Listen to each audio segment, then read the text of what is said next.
اعوذ باللہ من الشیطان الرجیم بسم اللہ الرحمن الرحیم۔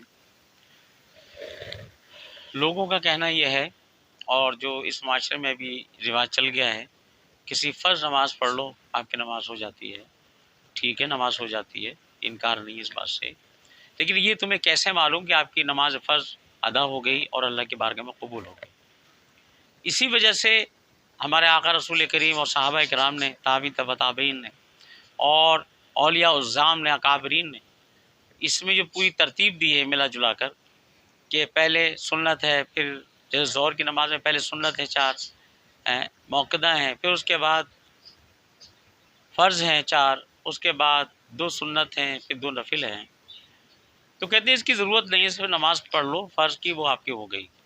لیکن کیسے پتہ کہ ہماری نماز فرض قبول ہوئی ہے؟ اس وجہ سے ہمیں سنتیں پڑھنی پڑتی ہیں۔ اگر ہم نماز فرض میں ہم سے کوئی کوتاہی ہو گئی، کوئی لغزش ہو گئی، تو وہ سنتیں جو ہیں اس کو پورا کرتی ہیں۔ ٹھیک ہے، پھر اس کے بعد موقدہ، پھر اس کے بعد غیر موقدہ سنتیں اس موقدہ سنت کی کمی کو پورا کرتی ہیں۔ اگر اس میں بھی کوئی کمی رہ گئی ہے تو پھر نوافل اس میں پورا کرتے ہیں اس کے معاملات کو، کہ وہ جو کمی کجی ہے وہ پوری ہو جائے۔ پھر اس کے بعد دعا جو ہے، ہماری دعا جو ہے وہ ہماری ہر چیز کو قبول کرتی ہے، یعنی کہ ساری چیز جو کمی ہو گئی سب میں، تو وہ دعا جو ہے وہ ہمارے اس کمی کو پورا کرتی ہے۔ تو یوں ہماری نماز مکمل ہوتی ہے۔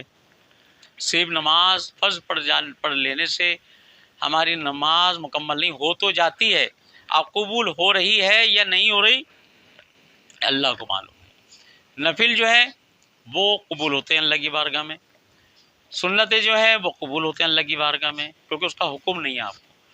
پھر دعا جو ہے، دعا مانگنے کا حکم ہے کہ جب تم نماز عبادت سے فارغ ہو جاؤ تو میری بارگاہ میں دعا کرو، مجھ سے مانگو، یہاں تک کہ نمک کی کنکری مانگو، جوتا تسمہ ٹوٹ جائے جوتے کا وہ بھی مانگو، ہر حال میں اس کو معبود مانگو، وہ دینے والا مانگو۔ تو اس وجہ سے ہمیں یہ جو لوگ سنتے ہیں اس بات کو کرتے ہیں، اسی وجہ سے کہ نہیں ہمیں مکمل نماز پڑھنی چاہیے۔ ہاں کہیں مجبوری ہے، بیماری ہے، کوئی پریشانی ہے، تو اس میں آپ اپنی نماز کو، فرض نماز کو پورا کر سکتے ہیں، لیکن یہ جو سنتیں ہیں، نفل ہیں اور وطر ہیں، یہ ساری چیزیں جو ہیں ہمیں پڑھنی چاہیے، اور مکمل اکمل ہماری عبادت جب ہوگی جب ہم ساری چیزیں پڑھ کر پھر اللہ کی بارگاہ میں دعا کریں، پھر اللہ تعالیٰ کی بارگاہ میں دعا کر کے اس سے مانگیں کہ مولا ہمیں عطا فرما دے اپنی بارگاہ سے، تو بندگی کا اظہار ہوتا ہے۔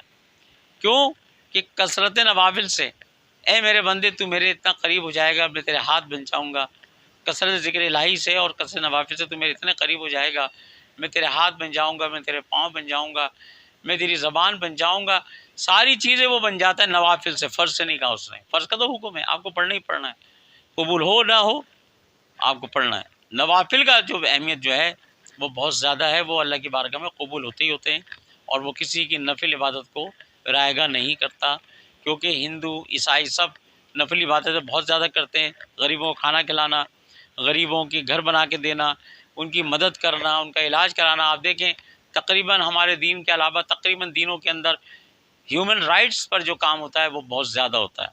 ٹھیک ہے، خواہ کہ ان کی عبادت اللہ کی بارگاہ میں قبول نہیں ہے، لیکن وہ آج جو فائدہ اٹھا رہے ہیں کہ ان کو آخرت میں تو جنت میں کچھ ملنا نہیں، تو دنیا میں اللہ تعالیٰ ان کو نوازتا ہے ان کے نفلوں کی وجہ سے، جو خلق خدا پر وہ مہربانی کرتے ہیں اور خلق خدا کے لیے مدد کرتے ہیں، مذہب کے بغیر تفریق کے کرتے ہیں، تب جا کے ان کے معاملات اچھے ہوتے ہیں۔ لہٰذا ہمیں بھی چاہیے کہ ہم نفلی عبادتوں کو بالکل نہ چھوڑیں، نیک عمل کرتے رہیں، غریب غربوں کا خیال کریں، اور سنت موقدہ، غیر موقدہ، نوافل، یہ ساری چیزیں اور دعائیں اللہ کی بارگاہ میں بیٹھ کر رو رو کے مانگنا، یہ اللہ کو بڑا پسند ہے۔